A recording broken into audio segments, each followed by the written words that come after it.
O Senhor esteja convosco.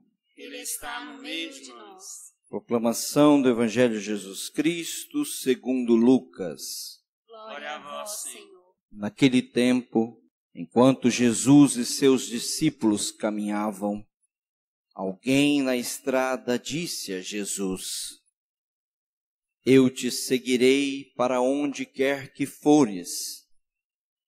Jesus lhe respondeu: As raposas têm tocas e os pássaros têm ninhos, mas o Filho do Homem não tem onde repousar a cabeça. Jesus disse a outro: Segue-me. Este respondeu: Deixa-me primeiro ir enterrar meu pai.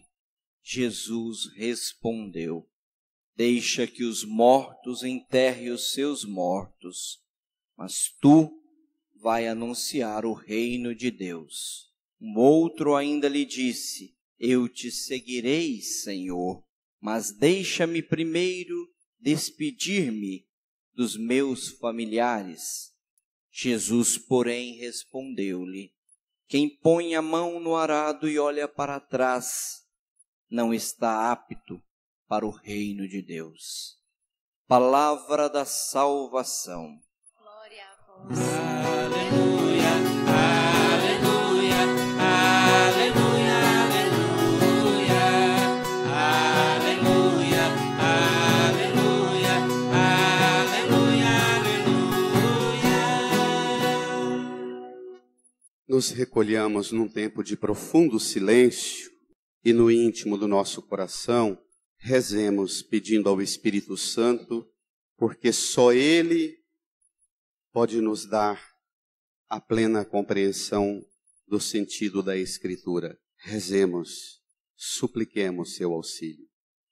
Amém. Queridos, Diácono Mauro, que há muito tempo a gente convive e caminha na fé. Querido Padre Antônio, nosso Padre Antônio Baiano, que era o pároco que a mamãe frequentava as missas todos os domingos, paróquia Auxílio dos Cristãos no Sudoeste. Caro irmão Monsenhor Ademário, que comigo trabalhamos juntos nesta paróquia. Caro irmão Padre José William, que preside essa celebração, muito obrigado pela presença e o carinho de vocês, e na pessoa de vocês, uma quantidade enorme de padres, amigos, diáconos e também os bispos manifestando o sentimento e o afeto por nós, pela nossa família. Aqui junto de nós, que eu identifiquei, as irmãs da comunidade de Loyola, muito queridas, irmã Miriam, as irmãs franciscanas da Ação Pastoral, do Colégio Santa Clara, que foi a experiência do primeiro chamado que a mamãe viveu. Com 12 para 13 anos, passaram lá algumas irmãs, chamando meninas para serem freira. E a mamãe e a irmã dela, tia Rosária, vieram de Anicuns, entraram no convento, fez um caminho até receber a vestição e depois, por alguns problemas de saúde, foi recomendada que voltasse para casa. E voltou. Logo que a mamãe voltou, o pai dela, nosso avô, Luiz Basílio, morreu. E no velório do vovô, a irmã da mamãe, que cuidava dos filhos, porque ela perdeu a mãe com menos de 3 anos, ela foi mãe do tanto que ela foi sem ter tido mãe. Então, qualquer tanto que ela acertasse seria o ápice. E ela acertou muito, mesmo não tendo experimentado a graça de conviver e ter as lembranças que nós temos de mãe. Mãe que contou a vida inteira que queria ser freira e que ficou mãe porque no velório do vovô a tia Marinha lamentava: o que eu vou fazer com a Madalena que voltou do convento doente agora sem meu pai? E o meu pai Inácio olhou para a mamãe e disse: vou esperar passar o luto e venho aqui pedir a mão dela, que ela é bonita, compensa. E nós somos frutos de uma provação na vocação. Nós somos resultados de uma provação na vocação.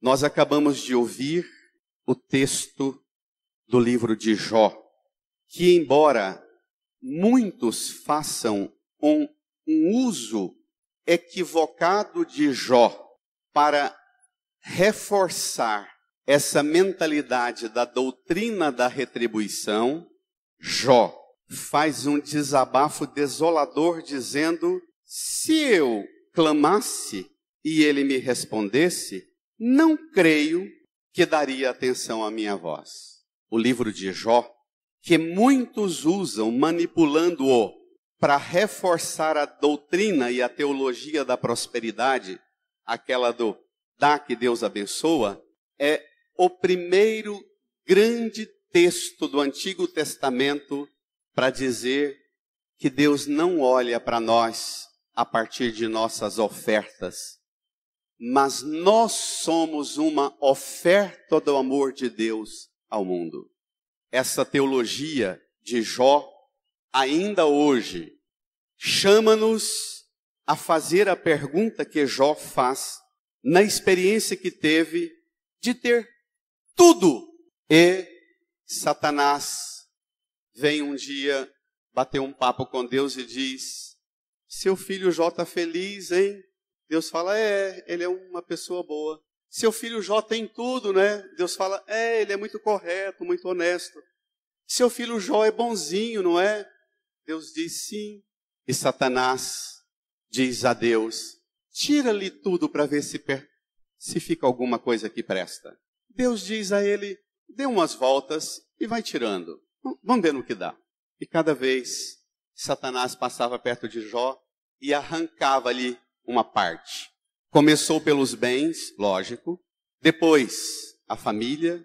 Por último, a saúde. Jó é a primeira imagem emblemática do servo que é Cristo na cruz. Aquele de quem tudo foi tirado. Aquele que, existindo em condição divina, não fez do ser igual a Deus uma usurpação, mas esvaziou-se a si mesmo, assumindo a condição humana em tudo, menos no pecado. E se fez obediente como escravo até a morte e morte de cruz. Por isso Deus o exaltou e lhe deu um nome que está acima de todo nome, acima dos bens deste mundo, acima da família, acima da saúde do próprio corpo. Por isso, na celebração da nossa fé, hoje, como o Padre José William introduziu na celebração, é dia de sufragar, é dia de apresentar ao Senhor a alma de nossa mãe, invocando do Senhor a graça de dar-lhe a salvação, porque é Ele, o Senhor, único que tem esse poder. Também estamos aqui para pedir do Senhor a força necessária para perseverar na nossa fé, perdendo a mamãe. O texto do Salmo 87, também na mesma perspectiva do livro de Jó, é um desabafo típico, autêntico desabafo do homem hebreu. No sepulcro haverá quem vos cante o amor e proclame entre os mortos a vossa verdade? Vossas obras serão conhecidas nas trevas do túmulo? Vossa graça no reino onde tudo se esquece? Este salmo também situa nessa perspectiva do povo judeu, que apesar de Deus começar a conversar com Abraão e Sara, 1850 anos antes de Cristo, chamando-o para caminhar para uma terra prometida onde corre leite e mel, Abraão e Sara demoraram nos seus futuros descendentes, demoraram muito a entender que essa terra que corre leite e mel é mais do que essa terra aqui, ou anicuns. A noção, como nós temos no Evangelho de ressurreição, é muito recente. O povo do Antigo Testamento realmente não tinha grande experiência e noção da ressurreição tal como temos. As ideias primeiras de ressurreição surgiram na vida do povo da Bíblia lá pelo ano 580 a.C. É bem próximo de nós. Na experiência do exílio da Babilônia, é que vão perguntar no exílio, e vendo Jerusalém, o país de Israel, tudo ser destruído, começam a perguntar: será mesmo que a nossa vida se resume nos anseios das coisas daqui, desse reino daqui, dessa utopia e dessa expectativa de construir uma terra que corre leite e mel só para nós aqui? E só quando exilados, quando sentindo o cheiro da poeira da Jerusalém desabando-se em destruição, do templo de Davi sendo todo transformado em pó e marchando acorrentado para o exílio da Babilônia, começam a pensar. E daí vem o pensamento dos profetas como Ezequiel, aquela passagem tão bonita de Ezequiel, em que Deus fala para Ezequiel: olhe no vale, no que sobrou do povo de Israel depois da invasão da Babilônia, olhe para o vale de gente morta, soterrada, sopra, sopra. E aqui Israel começou a abrir-se para uma dimensão de transcendência, porque até então, sendo o povo da Bíblia, o povo da aliança, o povo da promessa, era o povo das coisas daqui e dos reinos daqui, com um limite. Deus é aquele que abençoa o povo de Israel, e o resto do povo, que não é o povo da Bíblia, deve ser ou eliminado e roubada a riqueza deles para trazer para Israel, ou subjugados como escravos para trabalharem e fornecerem alimento para Israel e filhas para a escravidão e para a prostituição. Então não era um desenho de reino tal como pensamos hoje. Era um reino limitado para um povo que enxergava de forma limitada a amplidão do sonho de Deus. O profeta Isaías, o profeta Ezequiel respondem ao salmista: no sepulcro haverá quem vos cante o amor. O profeta Isaías vai apresentar-nos o servo sofredor, macerado, judiado, ferido. E nós passávamos por ele e pensávamos que fosse maldição. Na verdade, as suas feridas eram o nosso remédio, e nas suas dores encontramos a nossa cura. O profeta Isaías vai apresentar o canto do servo sofredor e dizia que ele é o modelo, é a resposta de Deus para as nossas angústias. E ele é o primeiro cantante do túmulo. Os amigos queridos que estão aqui lá de Aparecida, ou do Parque Amazônia, onde nós celebramos nossas Semanas Santas com tanta alegria, lá no Canedo e aqui. Eu sempre gosto, quando fala de ressurreição, de recordar aquela cena forte da madrugada do domingo, em que as mulheres vão ao túmulo e chega lá, o túmulo já está aberto e vazio e os panos dobrados. E as mulheres veem, se espantam, têm medo. E depois os anjos e o próprio ressuscitado encontram as mulheres e começa a dar o sentido para aquela cena. Eu gosto muito de imaginar Jesus lá no túmulo, terceiro dia, envolvido em faixas. Os anjos de madrugada chegando, com todo respeito à exegese e aos ouvidos de vocês. Estou na poesia da fé. O Pai Eterno dizendo aos anjos: abra. Os anjos rolam a pedra. O Pai Eterno entra no túmulo, senta do lado do corpo de Jesus e começa a desembrulhar o seu corpo, dobrar as faixas, desperta, acorda o Senhor E a gente pode imaginar o louvor de Cristo que brota nos lábios dele, dizendo: Pai, antes de sair daqui, eu quero descer lá onde está o primeiro pai dos homens, Adão e Eva, acordá-los, porque o Senhor não os criou para o sono profundo. Eles ainda estão naquele grupo dos homens que não podem cantar o amor do Senhor no túmulo. Antes de sair desse túmulo, eu quero chamá-los ao louvor do Senhor. Nós cantamos essa esperança, nós professamos essa fé. Nós ainda não ouvimos o canto da mamãe no túmulo, mas nós ouviremos o canto dela, com o canto do ressuscitado, com o canto do papai. Enquanto Jesus e seus discípulos caminhavam, alguém na estrada diz a Jesus: eu te seguirei para onde quer que fores. Jesus responde dizendo: rapaz, não posso te oferecer nada do mundo. O contrário de Abraão e Sara, que tinha todos os escravos, reis, boi, gado, escravas, tudo daqui. Jesus fala: as raposas têm tocas, os pássaros têm ninho. Eu não tenho nem onde reclinar a cabeça. Se você está deixando tudo para me seguir, não faça essa besteira. Você não vai ter nem toca nem ninho para descansar. Não venha atrás de mim com aquela expectativa messiânica da guerra e da conquista dos bens dos povos a partir da guerra. Não venha. Jesus disse para um, outro: segue-me.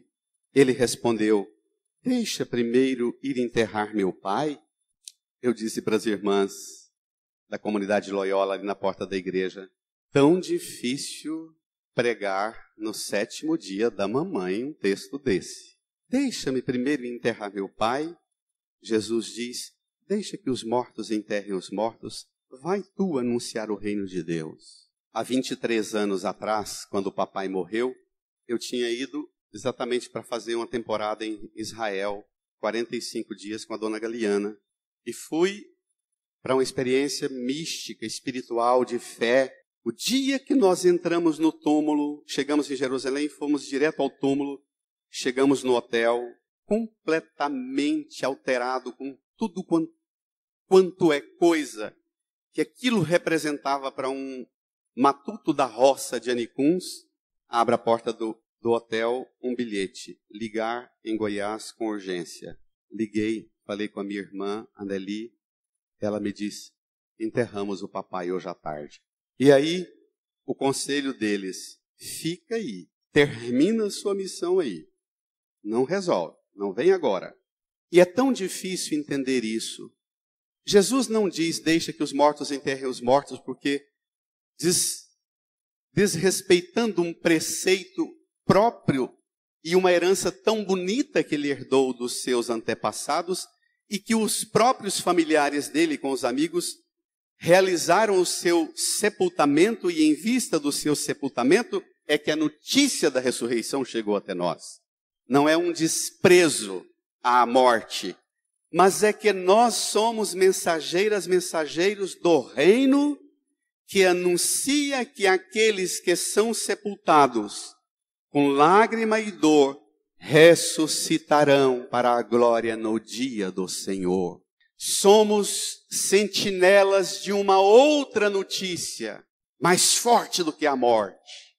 Temos a tarefa de ser guardiã da notícia da ressurreição, o reino de Deus, que não é uma terra que corre leite e mel só para uns poucos abençoados, mas é uma terra onde a gente não precisa nem de leite nem de mel, de tão boa que é, nem de terra.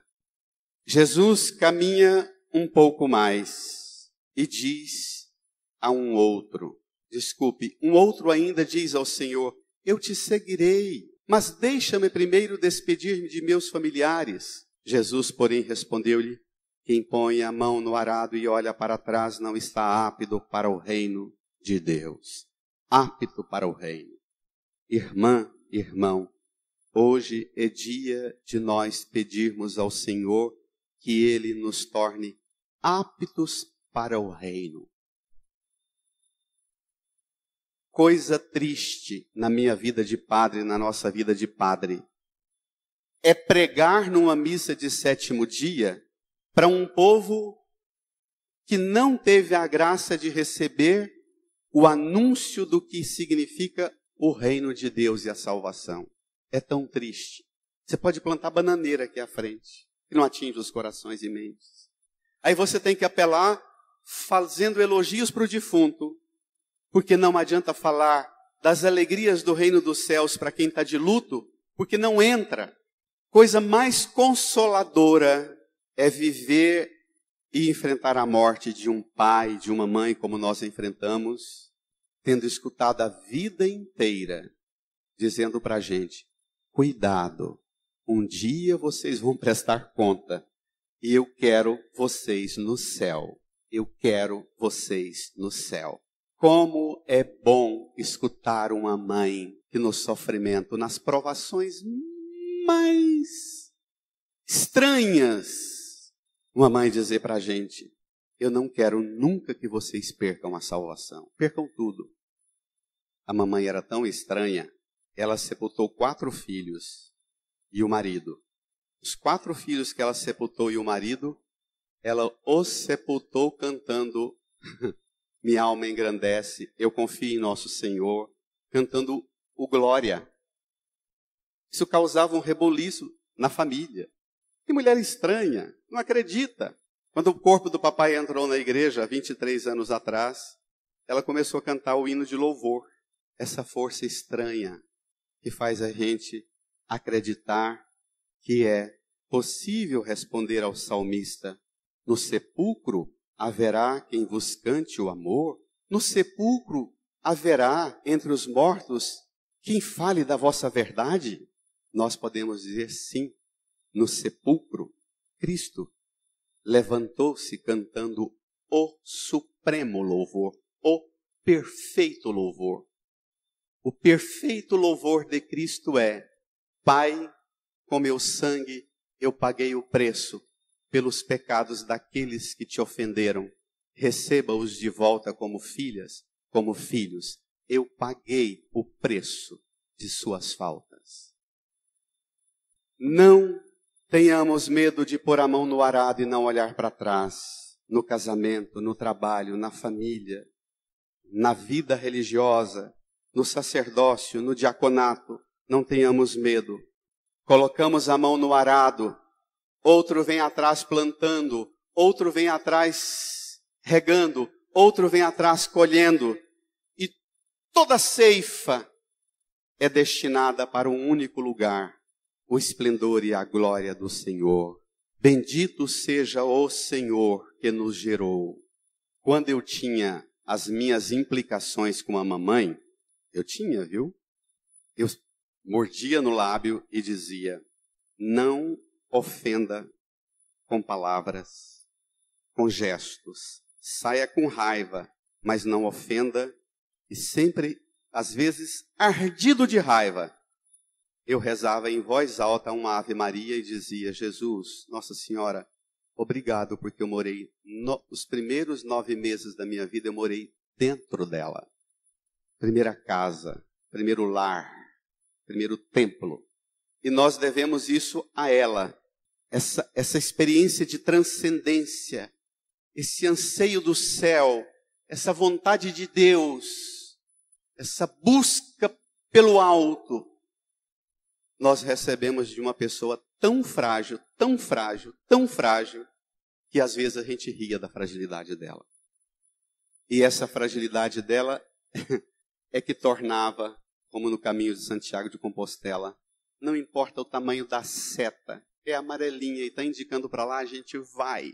Não importa se a seta é de madeira, de plástico, de pau, de ouro, de prata, é uma seta, a gente vai. Continuemos, coloquemos nossas mãos no arado e caminhemos, porque caminhamos todos juntos para o esplendor dos que cantam o louvor do Senhor e que começam a cantar esse louvor no túmulo, sendo chamados à ressurreição. Amém. Amém. Vamos.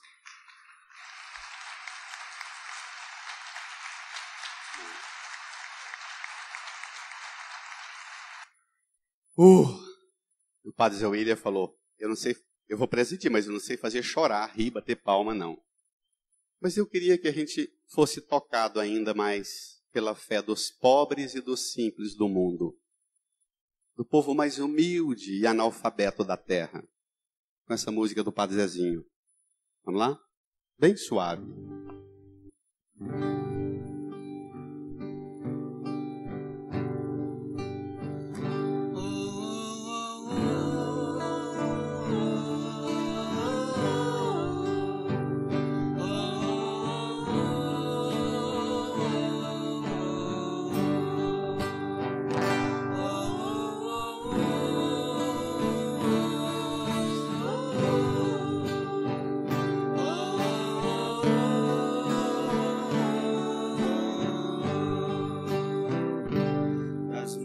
Coisas do meu tempo de criança, guardo vivo na lembrança o aconchego do meu lar.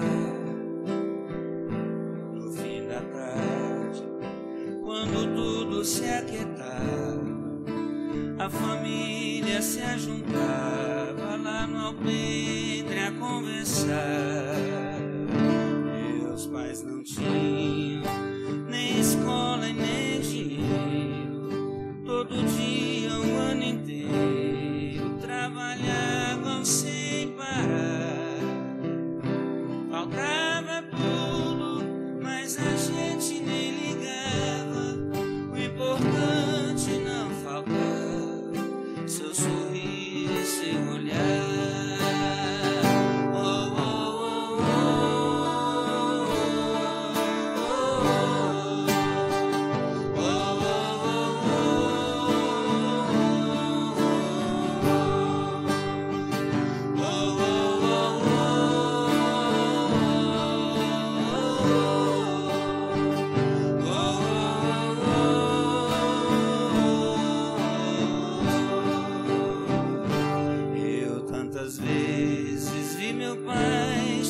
Cansado, mas aquilo era sagrado.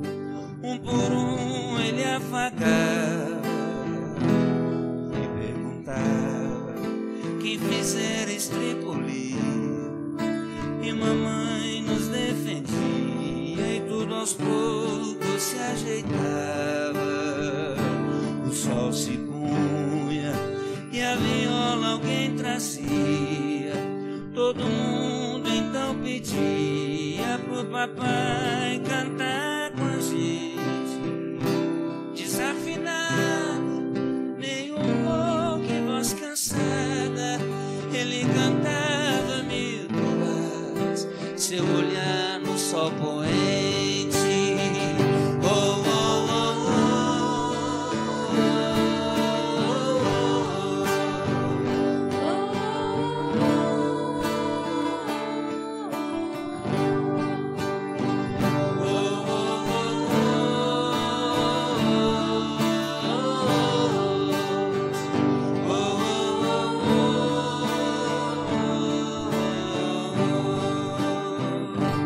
passou o tempo e hoje eu vejo a maravilha de se ter uma família, quanto tantos não a têm.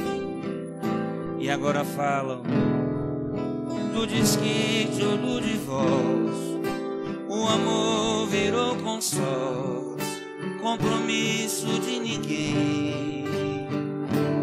E há tantos filhos que bem mais do que um palácio gostariam de um abraço e do carinho entre seus pais. Se os pais amassem, o divórcio não viria. Chame a isso de utopia, e eu a isso chamo paz. Oh, oh, oh.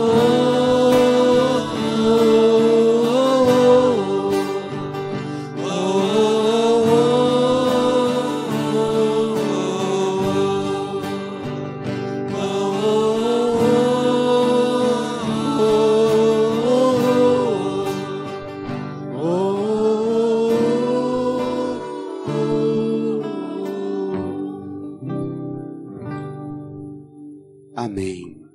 Muito obrigado a cada uma, a todos, a família do papai, tão querida que está aqui, as irmãs do Santa Clara. Nós tivemos muito privilégio em ter muita noção de coisa mais refinada na casa de analfabetos, que ela aprendeu coisas muito finas no Colégio Santa Clara e ensinou para a gente. Muito obrigado à amizade de todos das várias comunidades por onde trabalhei, os amigos e amigas dos meus irmãos e da minha família. Muito obrigado.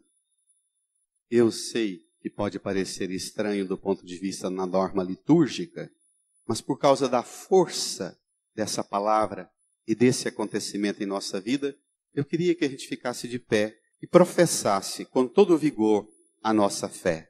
Creio em Deus.